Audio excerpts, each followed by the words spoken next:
En fait, ce qui me dérange, c'est le côté réducteur. On ne réduit pas une femme à un statut de personne mariée. Ça ne veut pas dire que je suis contre le mariage, absolument pas.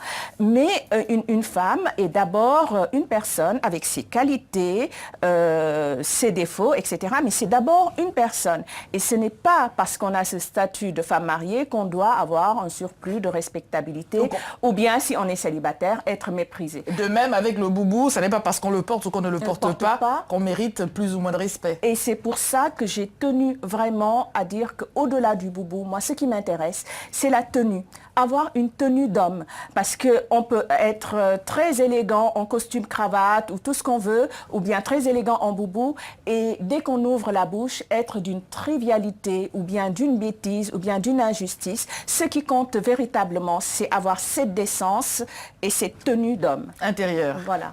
Dans le racisme, il y a quelque chose de l'ordre du meurtre qui passe à travers la caricature. Parce que si on t'animalise à ce point, si on te sort de la sphère humaine, oui, des humains, comme dit la dame, quelque part on t'a tué. Et c'est pour ça que moi, à travers Boubou hors cliché, je suis passée par le boubou, ça a été un prétexte, mais pour parler du racisme, pour parler de la discrimination, de cette façon dont on vous dit, si vous êtes en boubou, mais le boubou c'est un prétexte, ou si vous êtes noir, ou si vous avez tel prénom ou tel nom, voilà, si vous habitez tel quartier. Voilà la barrière à ne pas franchir en termes de métier valorisant.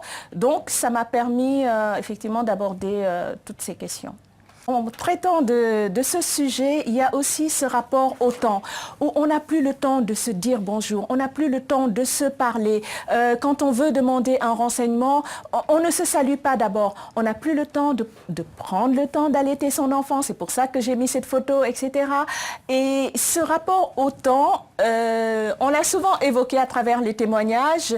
Le boubou vous dit, voilà, on ralentit. On prend le temps. On prend le temps de vivre et de savourer la vie. On prend le temps d'échanger, de se dire bonjour. Et madame, comment vous allez? Et les enfants, ça va? C'est aussi ça, être civilisé, il me semble.